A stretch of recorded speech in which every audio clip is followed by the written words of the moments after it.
Sara Duterte issued an open letter to Philippine National Police Chief Police General Romel Marbil for allegedly lying about the pullout of her security detail.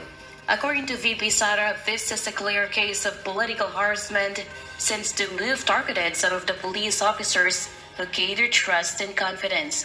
The Vice President said her security personnel recalled after her resignation as Department of Education Secretary. Her comment in the State of the Nation address to a catastrophic event and the release of an alleged video linking President Ferdinand Marcos Jr. to illegal drugs.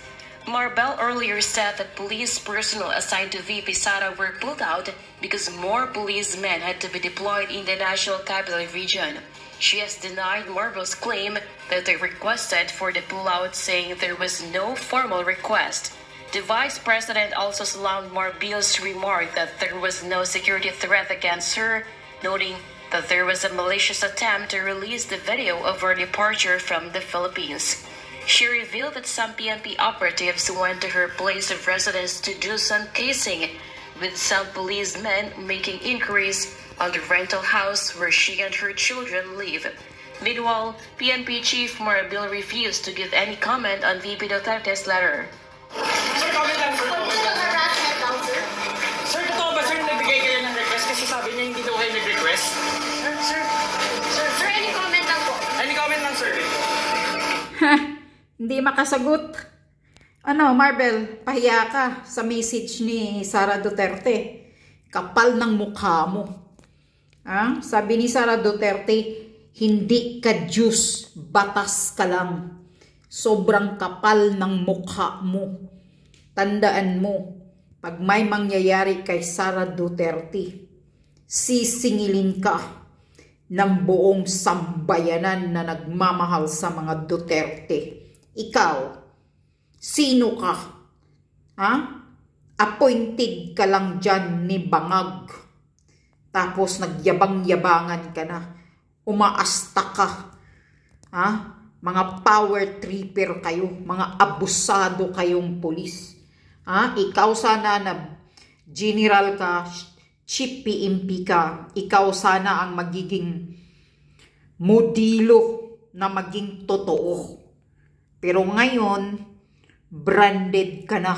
Branded ka na ni Sara Duterte na isang sinungaling at hindi mo na yan mai-erase sa utak ng buong taong bayan.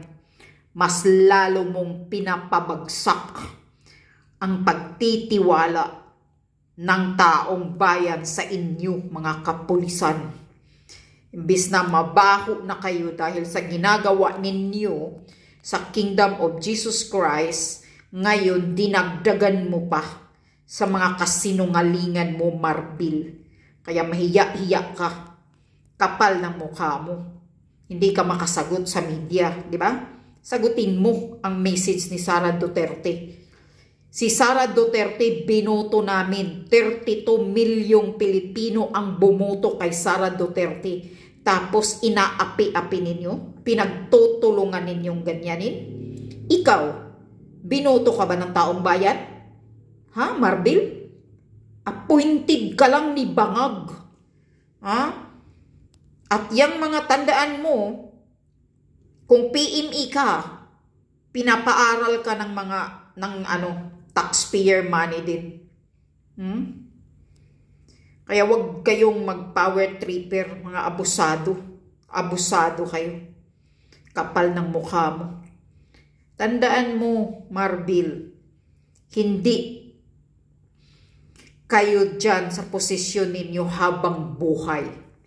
Pagkatapos ni Bangag, tapos ka na rin. Sa posisyon mong iyan. Kaya wag ka sanang maging umaasta na parang hari. Dahil baka hindi na aabutin ng 6 years si Bangag at ikaw hindi ka na rin aabutin ng ilang taon dyan sapagkat chief PNP mo. Sana ang susunod na presidente itataboy ka rin. Tulad sa mga ginagawa ni Bangag sa ibang mga general. Mga walang hiya. Sobrang abusado.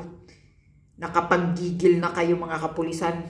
Mga puweragaba sa inyo.